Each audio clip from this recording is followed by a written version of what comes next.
যারা রাসূল সাল্লাল্লাহু আলাইহি ওয়াসাল্লামের কবর জিয়ারত করতে যায়, ওনারা কবরের সামনে যে ধৈর্য ধারণ করতে পারে না, বুক ফেটে কান্না আসে যে আজীবন যে নবীর কথা শুনলাম, যে নবীর হাদিস শুনলাম, যে নবীকে আমি এত ভালোবাসি, যে নবী আমার জন্য সুপারিশ করবেন, যে নবী আমাকে হাউজে কাউসারের পানি দিবেন, সেই নবী এখানে শুয়ে আছে। এটা ভাবতেই মুমিন হৃদয়ে বাঁধ ভাঙা কান্নার জোয়ার আসে। হাউমাউ করে কাঁদতে ইচ্ছে করে, কিন্তু ওখানে আওয়াজ করা যায় না, কারণ ওখানে লেখা লা তারফাউ।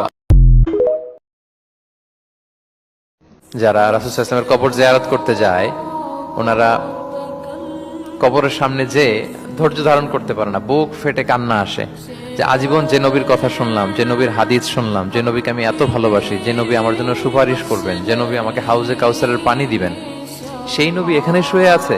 এটা ভাবতেই মুমিন হৃদয়ে বাঁধ ভাঙা কান্নার জোয়ার আসে। হাউমাউ করে কাঁদতে ইচ্ছে করে, কিন্তু ওখানে আওয়াজ করা যায় না, কারণ ওখানে লেখা লা তারফাউ।